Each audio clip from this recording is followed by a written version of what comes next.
Everyone welcome back to my channel aspirants UPSC IAS. तो मैं आज आपको बताने वाली हूँ कि आपको इंडियन इकोनॉमी क्लास 11th की एनसीईआरटी किस तरीके से पढ़नी है, कैसे आपको अप्रोच होना चाहिए पढ़ने का। तो चलिए स्टार्ट करते हैं। तो हम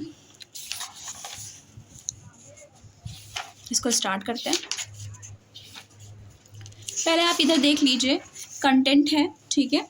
तो मैंने कुछ जो हाईलाइट किया वो बहुत इंपॉर्टेंट है। जैसे इसमें देख लीजिए, पहला है ये जो ये है डेमोग्राफिक कंडीशंस, ये बहुत ज़्यादा इंपॉर्टेंट चैप्टर है। ये चैप्टर पोवर्टी जो है वो बहुत ज़्यादा इंपॉर्टेंट है, ठीक है। Sustainable development and origin organic farming, ये बहुत ज़्यादा इंपॉर्टेंट है। और सस्टेनेबल डेवलपमेंट, ये बहुत ज़्यादा इंपॉर्टेंट है। 4 चैप्टर बहुत ज़्यादा इंपॉर्टेंट है, इसको आपको पढ़ना ही पढ़ना है, पर हमें सारा पढ़ना है, ठीक है। हमें सारा अप्रोच करना है। अब यूनिट 1 में हम आ जा रहे हैं, जिसमें हमें पढ़ना है डेवलपमेंट पॉलिसी एंड एक्सपीरियंस, ठीक है। ये कब से कब तक का दिया गया है, 1947 से लेके 1990 तक ये बताया गया है, ठीक है। अब हमें कैसे पढ़ना है, जैसे इंट्रोडक्शन है तो आपको सारा नहीं हाईलाइट करना, क्योंकि आप देखते होंगे कई लोग ऐसे होते हैं जो सारे का सारा हाईलाइट कर लेते हैं, तो उस चीज़ से कोई मतलब नहीं बनता। पर अभी हमें क्या करना है ये देखते हैं। जैसे इसमें देख लीजिए, हम पढ़ रहे हैं structure of Indian present economy is not just of current making, it has its root stepped in history, ठीक है। इसकी रूट हिस्ट्री से आती है, ठीक है। पर्टिकुलरली पीरियड कब तक, जब इंडिया किसके अंडर थी, अंडर ब्रिटिश रूल थी, 2 सेंचुरीज तक थी, और फिर फाइनली इंडिपेंडेंस हम लोग को मिल गई 15 अगस्त 1947 में। अब इतना ही इसमें पढ़ना था इंट्रोडक्शन में, क्योंकि मैंने पढ़ा, हाईलाइट किया आपके लिए, तो मैं बता रही हूँ आपको भी सेम तरीके से अप्रोच करना है। अब इसके बाद आगे आ जाइए, यह है लो लेवल और economic development under the colonial rule. इसमें क्या पढ़ना है, इसमें ये देखना है कि India had independent economy before the advent of British, ठीक है। ब्रिटिश रूल के पहले इंडिया इंडिपेंडेंट इकोनॉमी थी। इसमें क्या है, एग्रीकल्चर जो था वो मेन सोर्स ऑफ लिवलीहुड था, ठीक है। अभी इसमें देखिए, India was particularly well known for its, किस चीज़ के लिए इंडिया जानी जाती थी, हैंडीक्राफ्ट इंडस्ट्रीज़ के लिए, फील्ड और कौन कौन से फील्ड में, cotton, silk textile, metal and precious stone work के लिए। अब ये देखिए, जैसे अगर ये ब्रैकेट करके आता है वो भी बहुत ज़्यादा ये इम्पॉर्टेंट होता है।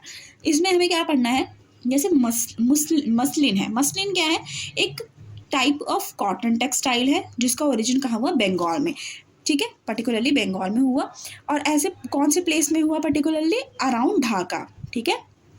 प्री इंडिपेंडेंस पीरियड की बात की जा रही है, डेक्का जिसे कहा जाता था प्री इंडिपेंडेंस पीरियड में।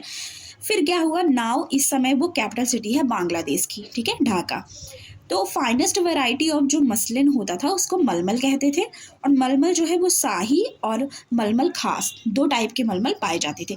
तो हमें इस तरीके से पढ़ना, हमें बेसिक से स्टार्ट करना और इस तरीके से पढ़ना है। अब इस वाले पे आ जाइए, ये हमें देखिए, colonial government never made any sincere attempt to estimate India's national per capita income, ये चीज़ भी हमने हाईलाइट कर लिया।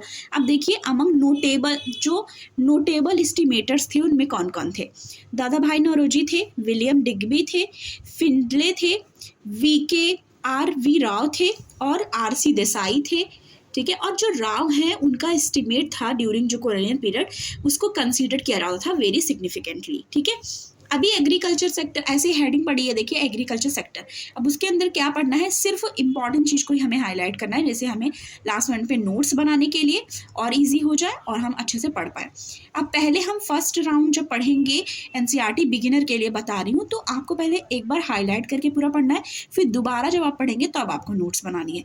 फंडामेंटली एग्रीगेरियन थी हमारी एग्रीकल्चर सेक्टर, 85% कंट्री पॉपुलेशन थी, वो लिव करती थी कहाँ पे, विलेजेस में रहती थी। डिराइव लिवलीहुड डायरेक्टली कहाँ से, डायरेक्टली और इनडायरेक्टली फ्रॉम एग्रीकल्चर थी।